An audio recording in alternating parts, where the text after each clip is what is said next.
Pak Raji, benarkah Protestan punya 66 kitab, Katolik punya 73 kitab, dan Ortodoks bahkan lebih? Benar? Aha, itu artinya kitab suci kalian sudah palsu. Kalau kamu menuduh Alkitab palsu, berarti kamu juga menuduh Al-Quran salah. Karena Al-Quran Surah Al-Maidah ayat 48 berkata, "Kami telah menurunkan kitab suci dalam kurung Al-Quran kepadamu dengan dalam kurung membawa kebenaran sebagai pembenar kitab-kitab yang diturunkan sebelumnya dan sebagai penjaga." Jadi, kalau Alkitab sudah palsu, seperti yang kamu tuduhkan, berarti Al-Quran kamu itu salah. Jadi, Alkitab mana yang benar? Katolik, Ortodoks, atau Protestan? Nah, seharusnya kamu bertanya dengan baik seperti itu, Dul. Karena Al-Quranmu aja menyuruh nabimu bertanya baik-baik kepada ahli kitab kalau ragu tentang ayat-ayat Al-Quran. Coba baca surah Yunus ayat 94. Jika engkau dalam kurung Muhammad meragukan apa yang kami turunkan kepadamu, tanyakanlah kepada orang-orang yang membaca kitab sebelum engkau. Jadi begini, Dul. Semua orang Kristen sepakat bahwa yang disebut Injil itu cuma 4. Matius, Markus, Lukas, Yohanes. Dan semua orang Kristen dan Yahudi sepakat yang disebut Taurat itu cuma 5. Kejadian, Keluaran, Imamat, Bilangan, Ulangan. Kenapa Matius, Markus, Lukas, Yohanes? Mana Injil Nabi Isa yang asli? Hah? Maksudmu kitab yang turun gedebuk dari langit kepada Nabi Isa? Kalau itu saya nggak tahu, karena saya nggak kenal siapa itu Nabi Isa.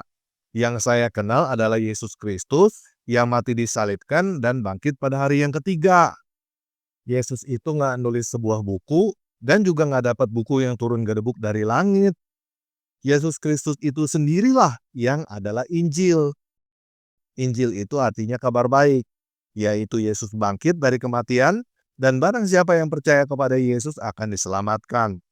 Matius, Markus, Lukas, Yohanes adalah catatan kesaksian tentang Yesus yang berotoritas dan diakui oleh semua orang Kristen. Aha, itu berarti Yesus tidak pernah melihat dan menyetujui Injil yang ada di kitab suci ente kan? Kenapa ente ikut keputusan konsili? Loh, kamu kira nabi kamu pernah melihat dan menyetujui Al-Quran yang kamu pegang, Dul? Coba baca sejarahmu sendiri. Menurut catatan sejarah yang ulama kalian tulis sendiri, Al-Quranmu itu dikanonisasi oleh Utsman setelah nabi kamu meninggal. Jadi, nabi kamu sendiri juga tidak pernah melihat dan menyetujui Al-Quran yang kamu pegang. Lucu kan? Kamu mempertanyakan kitab suci orang lain, tetapi kitab suci kamu sendiri juga sama aja. Dan bahkan lebih parah. Saya mengikuti keputusan yang disepakati bersama oleh banyak orang, termasuk para rasul dan gereja. Sedangkan kamu mengikuti keputusan satu orang yang bernama Utsman, yang dipaksakan kepada semua orang.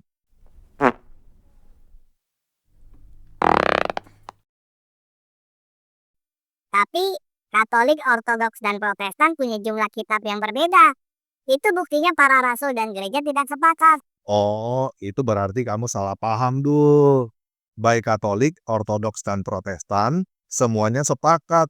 Perjanjian baru hanya ada 27 kitab. Dan semuanya juga sepakat, perjanjian lama ada 39 kitab. Jadi totalnya ada 66 kitab. Dan semuanya sepakat bahwa ini adalah kitab-kitab kanon utama.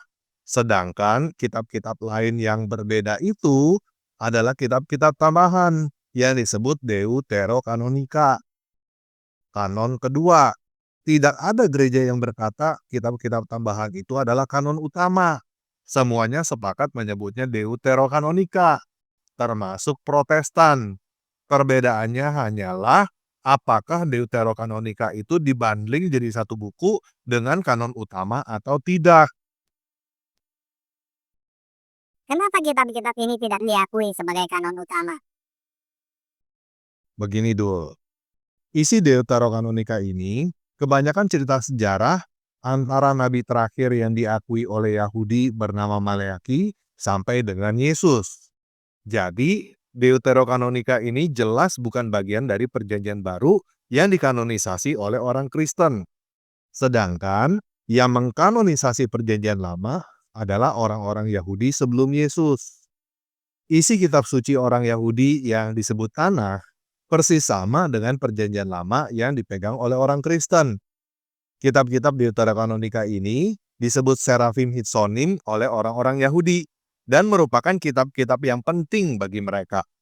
Di dalamnya ada cerita-cerita tentang sejarah kerajaan Yahudi bernama Makabe, tradisi Yahudi yang bernama Hanukkah, dan lain sebagainya.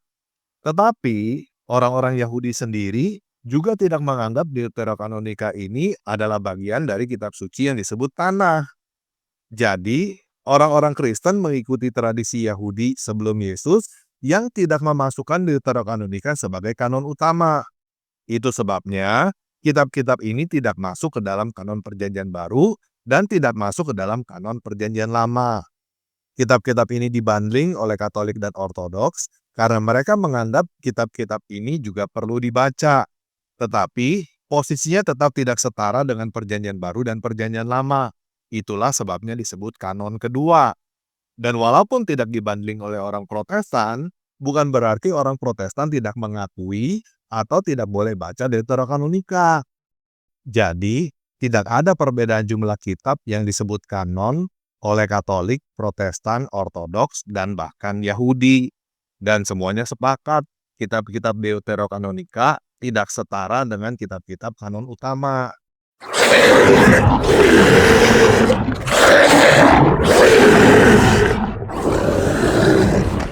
Muhammad itu nabi terakhir.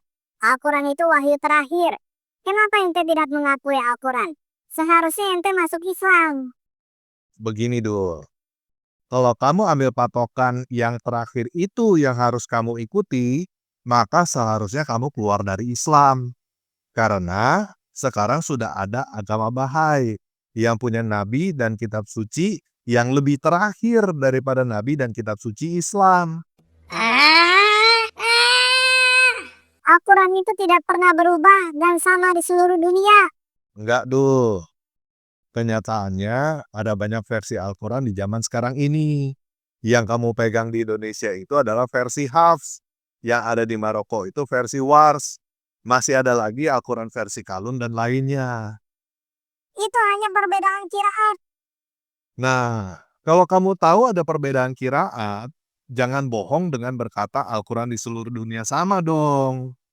Lagi pula, terakhir ada 186 kata dalam teks bahasa Arab Al-Quran yang kamu pegang itu diedit oleh orang Indonesia pada tahun 2018.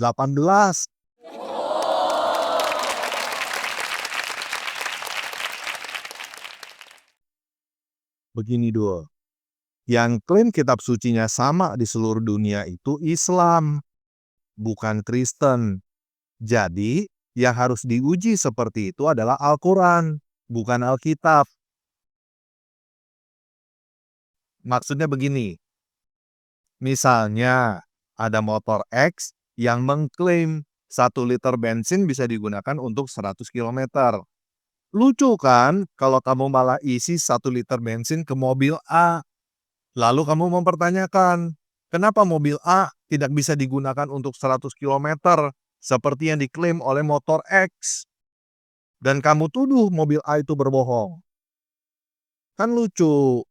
Yang harusnya dipertanyakan itu ya motor X.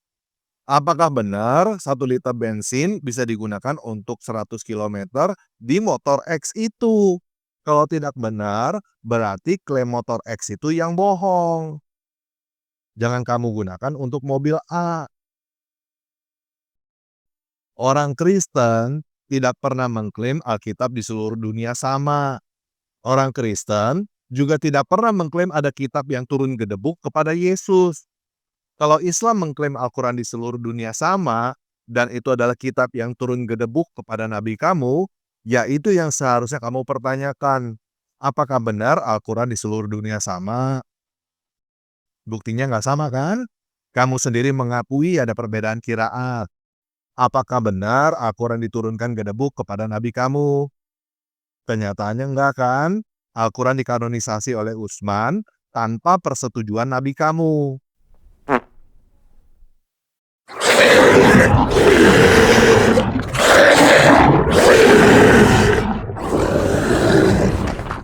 Alkitab itu cuma setara dengan hadis, tidak setara dengan Al-Quran. Ya, memang bisa dikatakan posisi Alkitab bagi orang Kristen seperti hadis, tetapi posisi Yesus Kristus seperti Al-Quran. Karena orang Kristen memang bukan percaya firman Tuhan turun gedebuk dalam bentuk buku, tetapi turun dalam bentuk manusia yang disebut Yesus. Sebagaimana orang Islam percaya Al-Quran adalah firman Allah yang tidak diciptakan, orang Kristen juga percaya Yesus Kristus adalah firman Tuhan yang tidak diciptakan.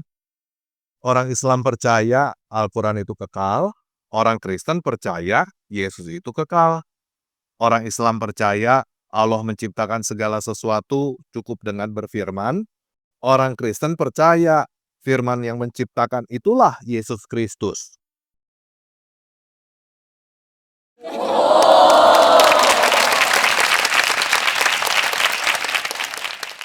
Aku percaya pada satu dewa, Sang Bapa yang Maha Kuasa, yang dari Dia segala sesuatu ada. Aku percaya pada satu Tuhan, Yesus Kristus Putra Tunggal Dewa, yang oleh Dia segala sesuatu ada. Aku percaya Sang Firman Dewa turun ke dunia dalam rupa manusia demi menyelamatkan kita dari dosa. Dikandung Roh Kudus, dilahirkan Maria, disalibkan, mati dan dikuburkan, bangkit pada hari yang ketiga, naik ke langit, duduk di kanan Bapa, akan datang kembali di akhir zaman, hakimi yang hidup dan yang mati.